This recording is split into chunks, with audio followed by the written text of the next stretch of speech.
Bonjour à tous et bienvenue sur cette nouvelle vidéo dans laquelle on va voir un petit peu ce qui se passe actuellement sur le Bitcoin et le Dogecoin qui sont voilà, les deux cryptos qui intéressent tout le monde en ce moment.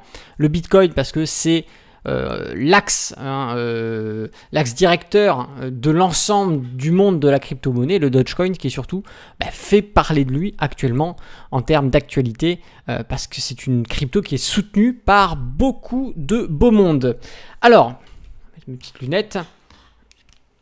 On va commencer dans cette vidéo par le Bitcoin. On va voir un petit peu si ça devient intéressant d'en acheter, s'il vaut mieux encore attendre ou si tout simplement on va continuer à baisser et que ceux qui auront acheté sur les plus hauts, voilà, on va voir s'ils vont continuer à tirer la gueule longtemps ou pas et on fera la même chose sur le Bitcoin. Mais avant d'aller plus loin, n'oubliez pas de mettre un petit pouce sur cette vidéo, de vous abonner à la chaîne YouTube en activant la cloche, comme ça vous recevrez toutes les notifications sur les prochaines sorties vidéo que je ferai sur ma chaîne, sachant que l'on parle beaucoup de trading et d'investissement, que ça soit en bourse et on commence aussi à faire de la crypto, puisque aujourd'hui la crypto a une capitalisation telle que l'analyse technique devient très pertinente. Voilà, et le petit pouce pour revenir à ça, hein, ça me fait plaisir, je vous fais ce contenu gratuitement, ça vous coûte rien, donc voilà, si vous souhaitez me remercier, vous savez ce qu'il vous reste à faire. Alors pour commencer, eh bien, on va partir sur le Bitcoin. Rappelez-vous dans les vidéos précédentes, eh bien, je vous parlais tout simplement des zones justement qui allaient commencer à nous intéresser sur cette consolidation. Ça faisait plusieurs moments, un sacré moment que je vous disais attention, vaut mieux ne plus acheter le Bitcoin. Attention, faut peut-être même commencer un peu à vendre. Et on a eu effectivement une très belle chute, puisque plus haut, plus bas, voilà, on a fait jusqu'à 53% de dévaluation. C'est énorme, hein, on a perdu pratiquement la moitié. Ça va très vite hein, en crypto-monnaie, beaucoup de volatilité et vu qu'il y a beaucoup de particuliers aussi derrière qui travaillent hein, sur qui font travailler cette liquidité, très influençable et donc forcément on se retrouve avec eh bien, de la volatilité extrême hein, qui est pratiquement x3, x4 parfois, si ce n'est plus que ce que l'on retrouve sur les marchés boursiers. Donc voilà, il faut faire attention, on ne fait pas n'importe quoi. Alors aujourd'hui, il va se passer quelque chose d'intéressant, c'est qu'effectivement, rappelez-vous, je vous disais, hein, sur les 50% de notre Fibonacci, bon, grosso modo, effectivement, c'est une zone où aussi on peut chercher des achats. C'est pas parce qu'on arrive dessus qu'il faut acheter, mais on peut chercher des achats. Et là, il y a quelque chose qui, moi, va m'intéresser en tant qu'investisseur. Alors, on est encore un peu, c'est un peu frais pour vraiment valider la chose, mais quand même, je vous la présente. On va avoir ici, après je me suis trompé de ligne, eh bien, toc, grosso modo, peut-être une divergence haussière en construction, d'accord? Ça c'est chiant, c'est que du coup, voilà, et on va mettre ça, comme ça vous voyez bien, le problème c'est que c'est un peu aimanté, alors c'est un peu bordel à poser, excusez-moi. Mais voilà, bon. Je pense que vous la voyez bien. On va aussi la mettre en évidence sur le stochastique. Voilà. Ça marche. Ça coule de source. Voilà, super. C'est-à-dire que nous avons notre RSI, notre stochastique qui font des points bas de plus en plus haut, alors que sur notre graphique, les points bas sont de plus en plus bas. C'est ce qu'on va appeler une divergence. C'est-à-dire qu'on a une contre-indication entre les indicateurs, ce que va calculer nos indicateurs et ce que l'on remarque sur la fluctuation du prix donnée par nos chandeliers. Les indicateurs techniques ne se trompent pas, puisqu'ils vont prendre les données brutes pour faire, à l'aide de calculs, ressortir des informations, le RSI, la puissance du marché, le stochastique, eh bien l'oscillation. Et ces éléments-là vont nous permettre, en tant que trader, de, par le biais d'analyse technique, eh bien comprendre qu'on a ici un événement qui porte intérêt, puisque une divergence peut donner lieu à un retournement de tendance. Donc, dans une phase où on a un crack, savoir que l'on a probablement un retournement de tendance qui va se faire ou qui est en train de se former, qui est en train de se construire sur une zone précise de notre graphique, eh bien ça peut nous faire comprendre que peut-être que le crack, la fin du crack de la crypto est en train d'arriver, est en train de se construire et donc qu'il devient peut-être intéressant de commencer à acheter. C'est pas bête puisque apparition d'une divergence haussière, donc dans un mouvement baissier c'est positif, sur une zone qui est une zone des 50%, qui est une zone qu'on a calculé dans les vidéos précédentes, qui est une zone sur laquelle le prix peut rebondir à la hausse. On avait les 38,20%, les 50% qui se situent à peu près autour des 34 000, 35 000 $. On avait la première zone ici sur les 40 000 $, à peu près 41 000, 40 000 $, où on pouvait avoir bien une zone d'achat. On n'en a pas eu du tout. On a même beau aller regarder sur des unités de temps inférieures, on n'avait pas d'opportunité de prendre des achats ici. Cependant, sur le 50%, l'environnement est intéressant. Voilà. Donc c'est encore un peu tôt pour se prononcer et devenir acheteur, mais effectivement, si vous aviez revendu parce que voilà, vous avez vu ma vidéo où je vous dis attention, ça commence à puer la merde sur le Bitcoin, il vaut mieux revendre, et que vous avez du coup récupéré, je sais pas, vous avez 50 000 ou 100 000 euros de côté. Bon, on ne place pas la totalité sur ces niveaux-là, mais ça peut être intéressant de commencer à reprendre un petit peu. Si vous avez, je sais pas, 100 000 euros, ben, commencez à mettre 1000, 2000. On commence à mettre quelques pourcentages. On peut peut-être mettre 2, 3, 4, 5% de son portefeuille que l'on a en attente sur des nouveaux achats du Bitcoin. Attention, on peut très bien invalider la divergence qui est en cours de construction, repartir sur des niveaux inférieurs. Rappelez-vous, je vous avais donné tous les niveaux qui auraient pu nous intéresser pour faire des achats. On avait des niveaux quand même qui étaient inférieurs aux 10 000 $. On est actuellement à 32 000 $. Ça peut encore faire un gap énorme en termes de dévaluation. Donc prudence, c'est pour ça que je vous dis pas d'agressivité sur les achats. On peut commencer un petit peu à faire des achats ici, mais pas d'agressivité, puisqu'on peut très bien les rechercher sans trop de difficulté, à peu près entre les 27 000 et les 25 000 $.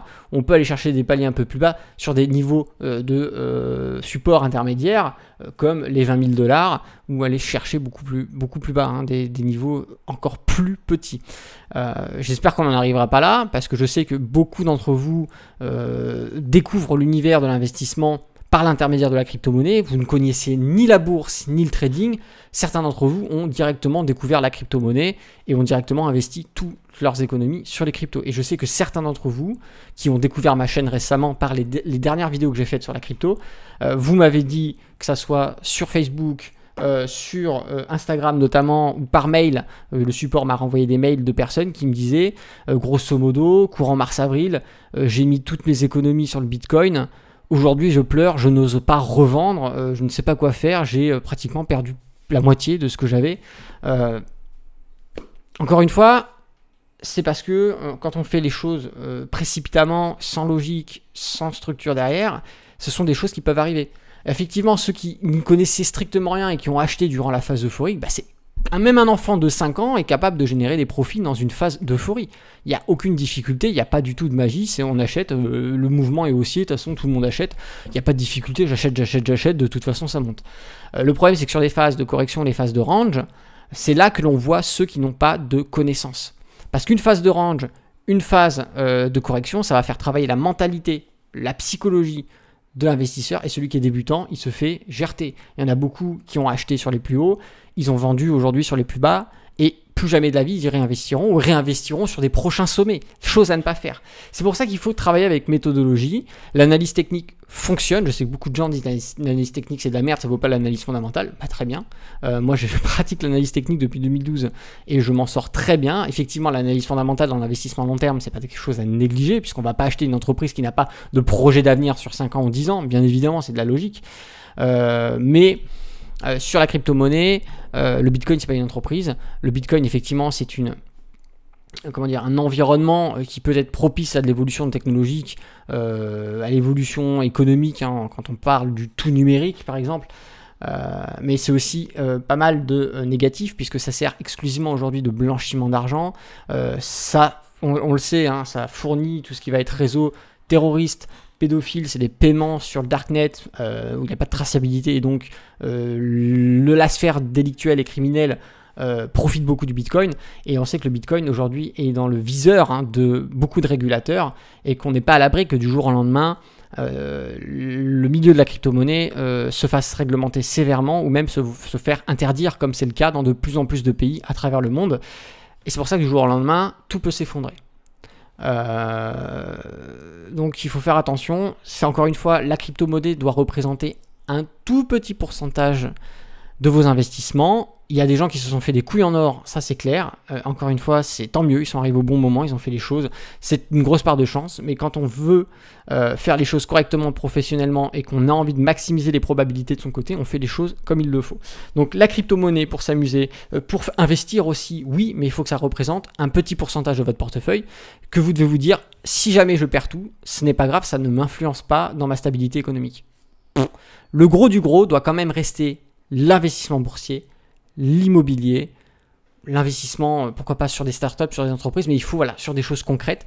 La crypto, encore une fois, c'était ma petite parenthèse morale, mais je veux absolument vous le faire comprendre parce qu'il y a beaucoup de gens. Moi, quand je vous ferai peut-être une story où je parlerai un peu plus en détail sur mon Instagram des messages que j'ai reçus. Il y a des gens, franchement, qui étaient déjà financièrement dans la merde et qui se retrouvent encore plus aujourd'hui dans la merde parce qu'ils ont acheté, ils ont tout placé sur des sommets.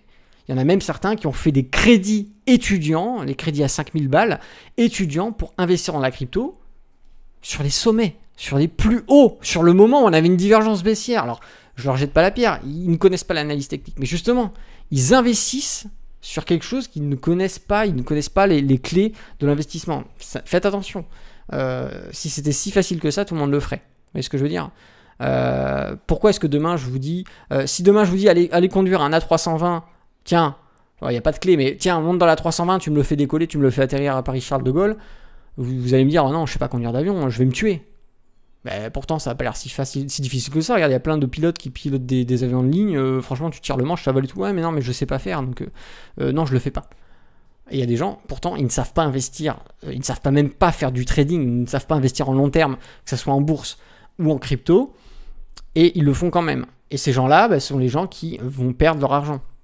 C'est dommage parce que bien fait, que ça soit la crypto, la bourse, l'immobilier, si vous faites les choses correctement, vous ne pouvez qu'avoir des résultats positifs. Donc on fait les choses correctement. Pour revenir, ce niveau-là, c'est un niveau intéressant pour commencer à acheter. On va peut-être sur des unités de temps inférieures aller chercher des points d'entrée pour optimiser un peu plus ces investissements à long terme sur le Bitcoin. Cependant, attention, les 50% sont fragiles. On est en début de construction d'une divergence. Il faudrait beaucoup plus d'éléments pour valider une reprise haussière.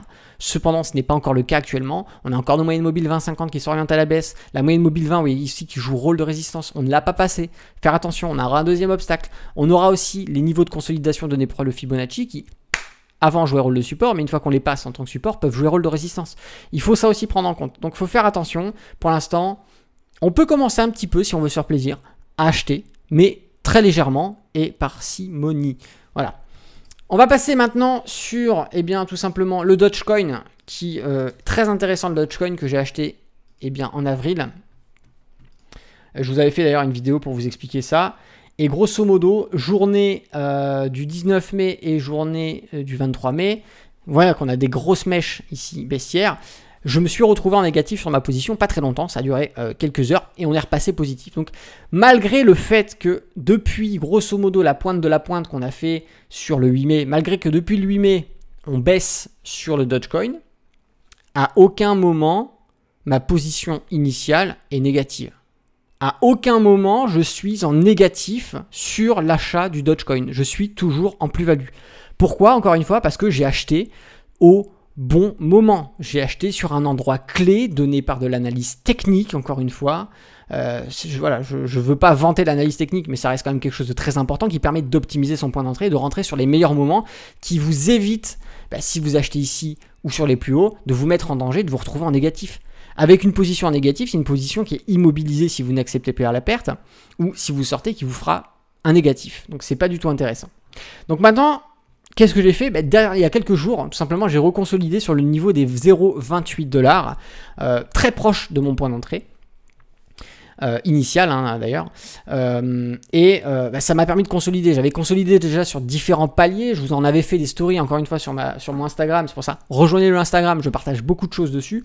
J'avais partagé pas mal de stories en vous disant je reconsolide, je rachète encore du Dogecoin parce qu'on arrive sur des endroits clés intéressants. Encore une fois, j'ai pas mal de réserves de côté, je mets pas tout d'un coup.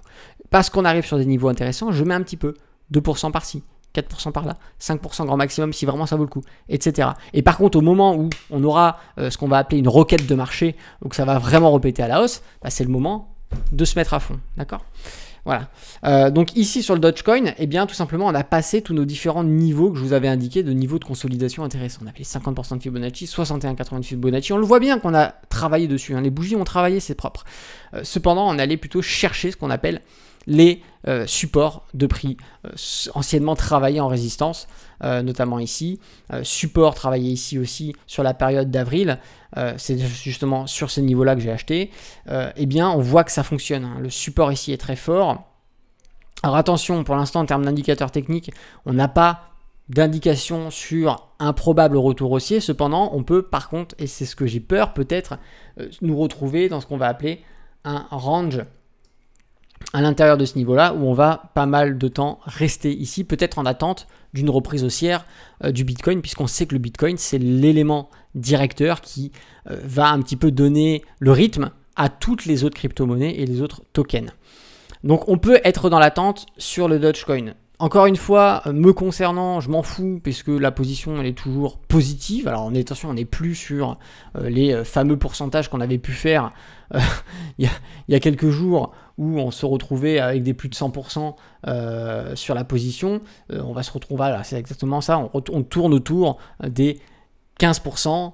25% en fonction des journées, voilà, on peut monter un petit peu, ça va dépendre, mais grosso modo, c'est quand même plus agréable, même si l'actif qu'on a acheté en ce moment, la crypto que j'ai acheté, elle stagne, mais elle stagne au moins en étant positive sur la position initiale, c'est beaucoup plus intéressant.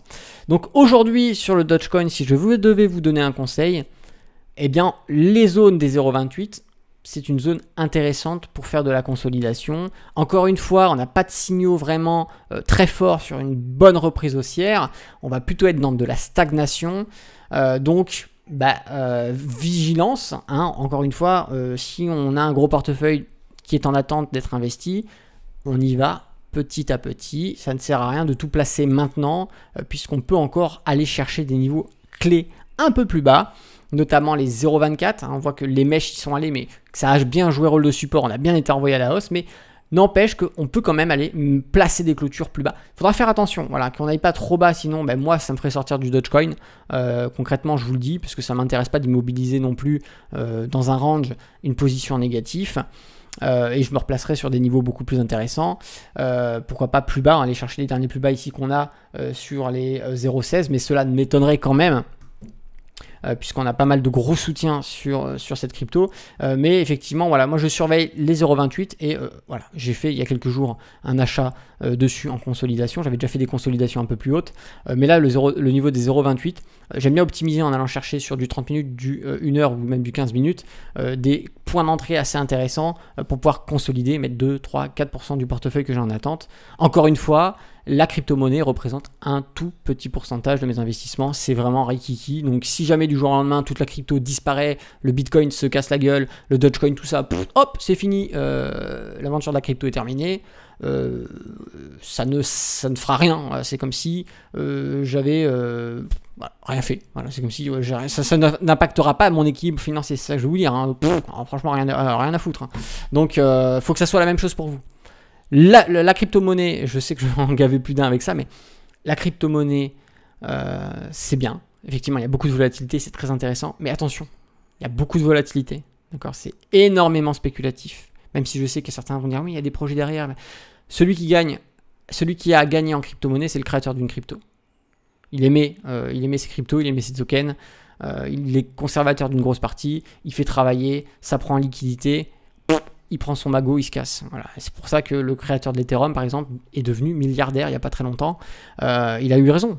C'est le créateur d'une crypto-monnaie qui est le plus gagnant dans l'histoire. Créez votre crypto-monnaie, vous allez devenir riche. C'est ça que je veux vous dire. Mais pour en revenir à ça, il faut faire attention. Pensez sécurité. Vos gros investissements doivent être en bourse, doivent être en immobilier, doivent être sur, pourquoi pas, placés par l'intermédiaire de gestionnaires hein, qui vont eux aussi intervenir en bourse, en immobilier. C'est pas pour rien, les grosses fortunes se construisent sur la bourse et sur l'immobilier. La crypto-monnaie, c'est nouveau, c'est tendance, mais effectivement, faites attention, il faut que ça représente un petit pourcentage de votre portefeuille. Et si vous faites les choses bien, ça a beau représenter qu'un petit pourcentage de votre portefeuille, ça vous fera bien gagner puisque la volatilité qu'il y a derrière rattrapera cet écart d'investissement que vous pouvez avoir sur vos gros investissements boursiers, immobiliers par l'intermédiaire du trading ou même de l'investissement long terme. Ça va dépendre voilà, chacun est différent. Mais crypto-monnaie, attention à vous. Voilà, donc n'hésitez pas à me faire savoir ce que vous pensez voilà, de cette petite vidéo dans les commentaires. Êtes-vous d'accord avec moi, êtes-vous pas d'accord? Peut-être avez-vous une analyse complètement différente sur le Bitcoin, sur le Dogecoin? C'est toujours intéressant d'avoir votre avis. Et puis je sais que ceux qui regardent cette vidéo aiment bien avoir un petit peu des avis divergents, convergents, pourquoi pas, dans les commentaires pour pouvoir se construire leur propre opinion, puisque je ne pense pas qu'en ayant qu'un son de cloche, ça soit non plus productif. C'est toujours intéressant d'avoir plusieurs sons de cloche pour pouvoir faire une moyenne de tout ça, essayer de comprendre où est-ce qu'on en est et d'avoir votre propre opinion. Voilà, c'était Alexandre, le trader indépendant. Moi, je vous dis à bientôt dans une prochaine vidéo. N'oubliez pas le pouce, n'oubliez pas de vous abonner à la chaîne YouTube, d'activer la cloche et pour recevoir des notifications, le petit commentaire qui fait plaisir. Et puis, moi, je vous dis à bientôt pour une prochaine vidéo. D'ici là, tradez bien sur les marchés financiers. Ciao!